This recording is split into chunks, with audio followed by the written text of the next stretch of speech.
Good afternoon, colleagues. My name's Andy Humphries. I work in the Provider Funding Data Unit in ESFA's Funding Directorate. And we're going to talk today about the High Needs Place Review data collection, which launched earlier last week. And we're going to have a walk through the process, which is very similar to last year's, indeed almost identical. So, the place change process. This allows you to change the number of high needs places that ESFA will fund for schools and colleges that are in scope to be funded directly by the ESFA. Those places will then also inform the size of the deduction from your dedicated schools grant to reflect those high needs places. So the deductions from the DSG will match the amounts that will be going out to the providers. LAs must ensure that the place numbers reflect agreed commissioning activity and also have reflected some strategic planning that has already gone on. That there has been a consultation and, where at all possible, agreement with the providers that are in scope for this process, and I'll talk about who's in scope in a second. And that we do expect that these funded places have been agreed and will also include places that are commissioned by other local authorities for providers in your patch.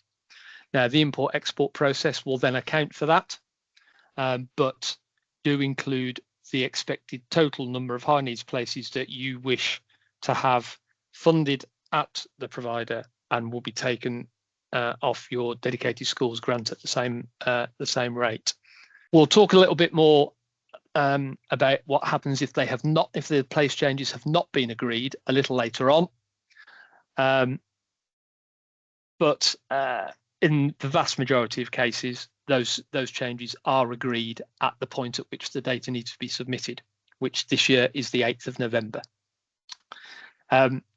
Not only do we talk about high needs places here for mainstream schools and colleges, special schools and AP provision, but we also include an element of a return for hospital education as well.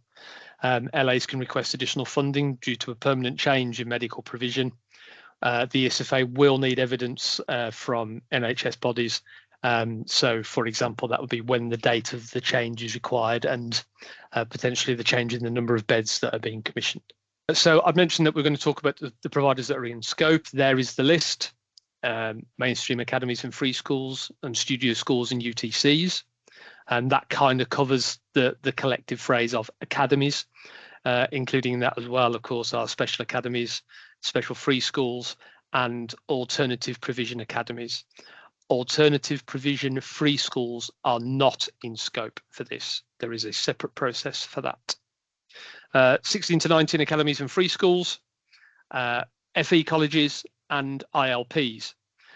In addition, special post-16 institutions known as SPIs that require and meet the eligibility criteria that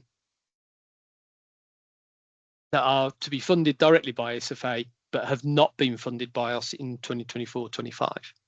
Okay, there is an exercise there as well regarding the SPIs that will accompany the place change process in itself. So for any changes to place numbers to be funded for those provider types, they are in scope for this exercise. I've mentioned we talk about not agreed cases. If you cannot get to an agreed position for the change, you must indicate that on the return. So it's not to say you should only list changes that have been agreed. List changes that have not been agreed, but on the spreadsheet file that we've sent you, there is a column to indicate whether the change has been agreed or not. And please do reflect if it has not been agreed at that point on the file in that column. Okay. Where the cases are not agreed, we have a process set out in the technical note, which is unchanged from previous years, where we will use other data to determine the funded place numbers. So we will look at census or ILR data, depending on the provider type. And then in the outcomes that are published in late January, we will show where they're agreed, then the places will be shown as requested. Where they had not been agreed, we will show the place change that we are willing to accept. And there is then a 2-week window where LAs and the providers can advise us if those place numbers have since been agreed. So it may be that as you're completing the form, the negotiations are still going on. But in the while we're then processing through your request, agreement is reached. If that is the case, then you can let us know in the 2-week inquiry window in late January when the proposed place numbers are published. The inquiry window will not consider new requests. So if you don't list it in the LA workbook at that point, we will not consider new requests unless there is agreement that a unit is going to close. So if after some discussion, after the place change process is essentially concluded on the 8th of November, that there's then agreement that a unit is no longer needed at a provider, then we will accept that later on to ensure that funding does not go to a provider that has no high needs unit provision. Okay, but otherwise no new requests will be considered. In recent times, there has been an addition to ensure that, particularly for academies, that their funding agreement permits funding to be received from ESFA for a high needs unit. It may be that the academy is expanding the age range or is new to high needs places and does not have a funding clause in their legal agreements that permits ESFA to fund for a high needs unit. It is the Academy Trust's responsibility to attend to that DOV. We are simply asking the local authority to confirm the position. So it should not be the case that where a provider is already receiving funding from ESFA for high needs places through a unit, that there should need to be a change to the DOV, unless, as I say, there is a change to the age range. But there shouldn't need to be an addition of a clause to permit high needs funding in the first place if they're already receiving it. Okay. So do use the place change process template to confirm the current position. There will be a column that allows you to show what the DOV position is. If a DOV isn't needed or the clauses are already in place, then you can choose that option on the form.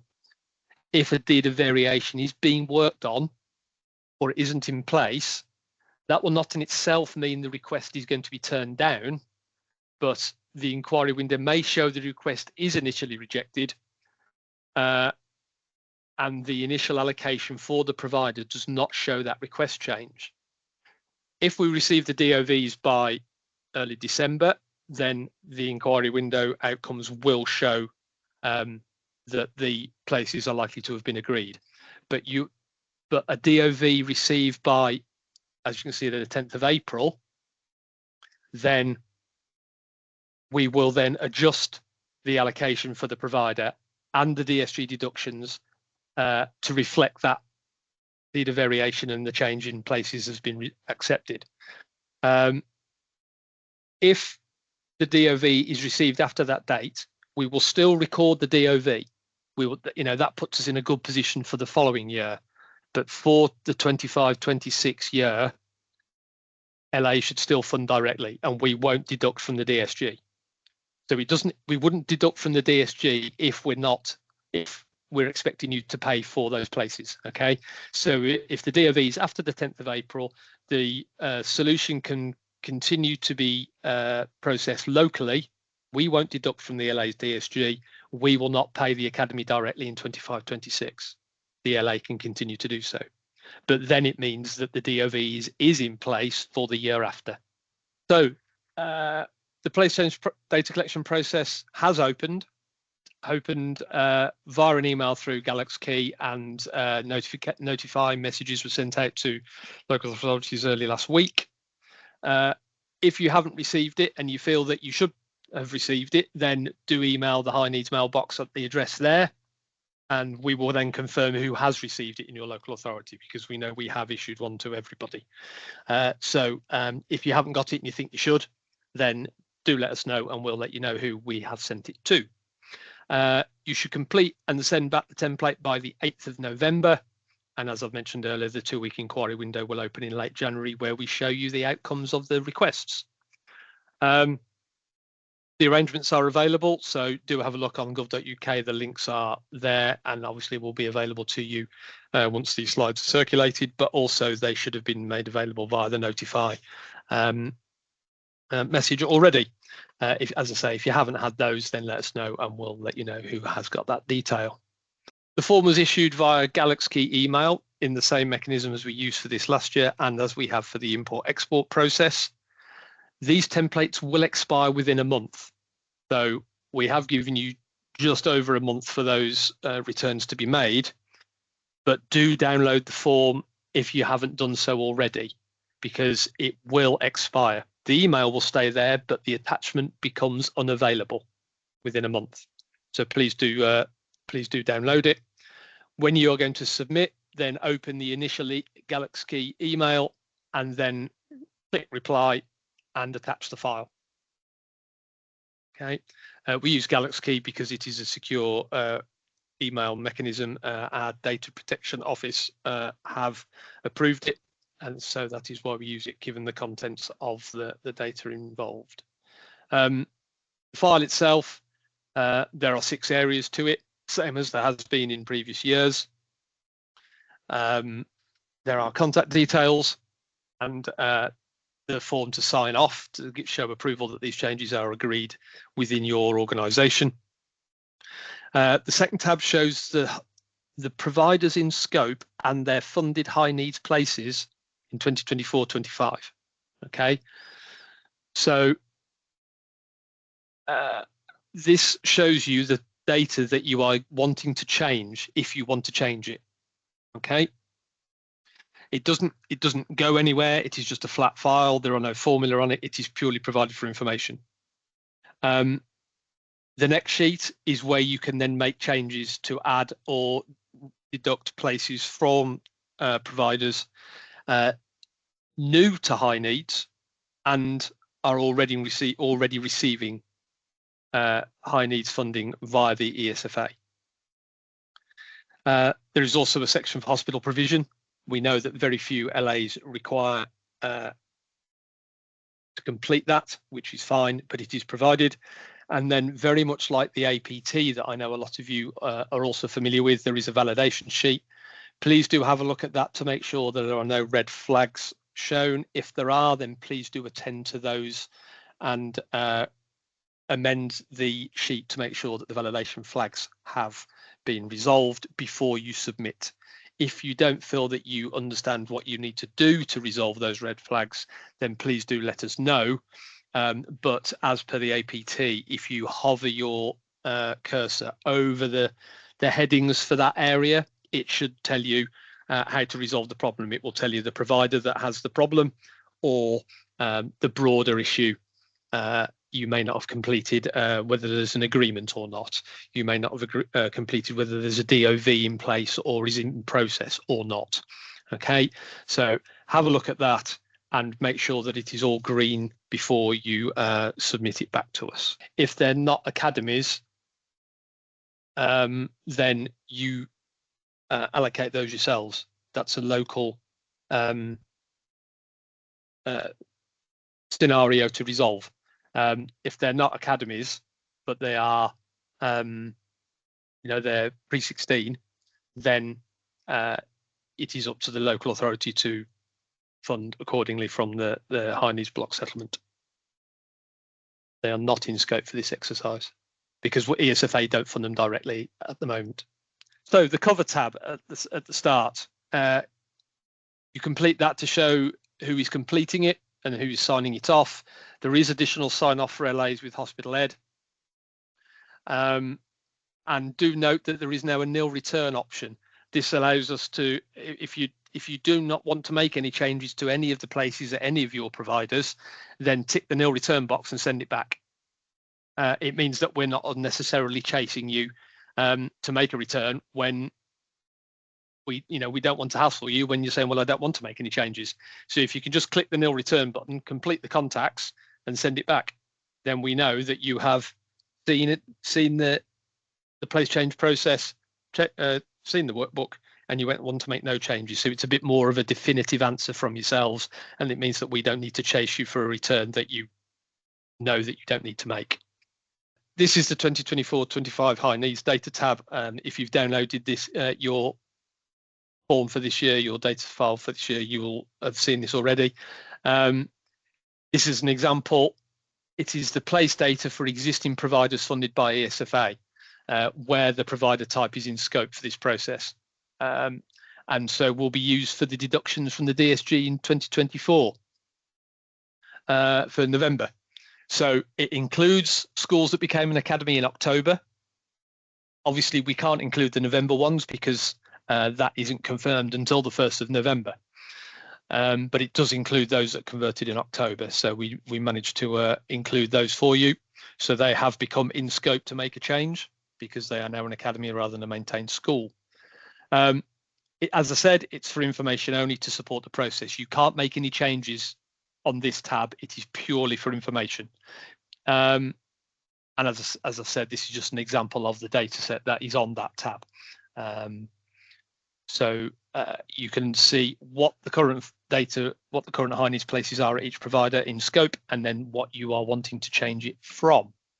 The place change notification sheet itself is in two sections. The top section is for you to add information for providers who do not currently get funding for high needs places from the ESFA. So new and existing providers are defined as follows. New providers are those that do not get any funding from ESFA at all. So no mainstream funding, no sixth form funding, nothing. Okay.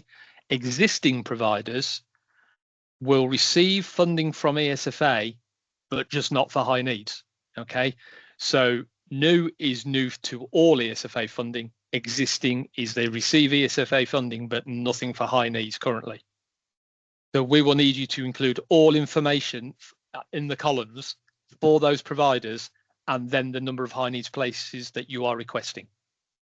Okay, but for the other section, which is for current providers, they are defined as those that already receive high needs place funding from ESFA in the current year. So if a school used to receive high needs funding from ESFA, then has stopped in the current year, and now is going to restart, they would need to be in the existing section, in the top section.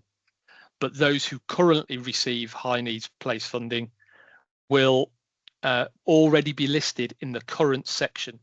And because they are current, we know everything we need to know as the basic background to them already. Do check that you've got the right provider identifiers by using get information about schools for those that you're adding into the top section, either as a new provision or as existing provider, but new for high needs places. Okay. Complete all of the cells that are available. Note that the provider type field will influence what else we would expect you to populate on that row. So if you are wanting to add AP places, you must then show that the provider is an AP provider. Okay, and then the form will change to only show cells available for that provider type. Okay, so it does help make sure that you are filling in the data for the appropriate sections depending on the provider type. We do not want to have any provider in the top section that is listed on that previous tab because they are a current high needs funded provider. Okay, so any that are shown on that previous tab that shows the current place numbers should not be listed in the top section. Use the current section, the second section, to request changes for those providers. If you do that, you'll see an error in the validation sheet. Okay, so do look out for that. Make sure that new and existing ones are exactly that. For the current providers, complete the columns in order from left to right, because values inform subsequent sales further down the row. Okay, so please ensure you complete the columns regarding the provider's agreement on these changes, whether the deed of variation is needed or not. And we've added this year a new column that gives a high level category for the reason for that change. We've included that to try and reduce the amount of typing that you need to do, because a lot of the reasons are exactly the same. But we didn't want you to have to type out a lot of information about it when it is a very simple reason. So we do give some high level categories as for the reason for that change. If that covers it, there is no need to put a lot more notes in, but if it is a slightly more complex situation, then by all means do add some information in the notes column as well. Okay, as I've mentioned already, the provider type field will inform the sales on that row that you should enter data into. The column regarding do you wish to make a change, that must show yes for any changes to be processed. If the field is left blank or shows no, then the existing high needs places for 24-25 will be rolled forward. Okay, so if you're wanting to change the high needs places for a particular provider, make sure that first field shows yes. You only need to enter the new number of places. The changes, the difference column will automatically populate, so you don't need to type in what the difference is. It'll do it for you. And if you don't need to change any places for a provider, then leave the row exactly as it is. You don't need to touch it. If you put 0 in, we will take that as a removal of all existing high needs places. Okay, so if you don't want to change the number of places at a certain element of a provider's high needs place number, then leave it as it is, and it will be rolled forward. A 0 will mean you want to remove places. The validation sheet, as I mentioned, very similar to what we have in place in the APT. It tries to give as much of an indication as is possible where something isn't quite as we would expect it to be, or there's a couple of cells not being completed as we would expect. Okay, so we make sure that the providers listed are in the correct areas. As I've said, if you've got current provision in the new and existing section, it will flag that up. It will highlight if you've listed a provider in both sections, for example, as well. And where entries are made into a place type that is appropriate or not for that provider type. So if you've put some AP provision for a provider type that shouldn't have AP provision, it will let you know. Okay. If the validation area shows as red, then please resolve it and do use the comments that appear on the validation tab for that column. It will give you a clue as to what you need to do. Okay. If you send it in with the red flags, we will ask you to return it before to resend it before we will consider the changes.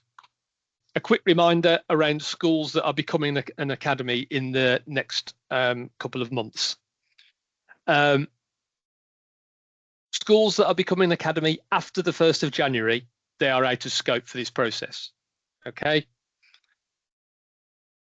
If you are aware of a change in places for an LA maintained school that is looking to become an academy in February and beyond, then the business as usual process that there is a form available via the department's delivery officer for that conversion project if you need to change the number of places. Okay, that is countersigned by the local authority's CFO, and we would expect it to be copied to the converting school when you submit it back to the delivery officer. We would prefer that form is submitted before conversion so that the impact is reflected from the point of conversion. And it ensures that the payments for the newly converting academy and the DSG deductions from LA payments are up to date and reflect what you'd like them to. If we don't receive a form, then we will use the recently published Section 251 returns. There's a link to that publication there. So the most recent Section 251 returns included the number of high needs places for the period September to March. That is what we will use if we do not receive a change form from you via the delivery officer. There are very few changes, but there are some, and we do like to have those in place before the conversion takes place. So the delivery officer will be in touch with you to discuss that via the school if there's high needs places needing to be changed. But that only applies for schools converting after January the 1st. Hospital ed, there's no changes to the approach from previous years. And we do require an additional signatory on the cover tab if you have completed a request to change funding through hospital education. Further guidance is available, has been published, including the funding arrangements and how to complete the workbook. Please do contact us via that email address if you're having any trouble. We hope if you are having red flags on the validation sheet that you will be able to resolve them through the hints and tips that pop up when you hover your cursor over that heading on the validation sheet. But otherwise, do contact us via that mailbox.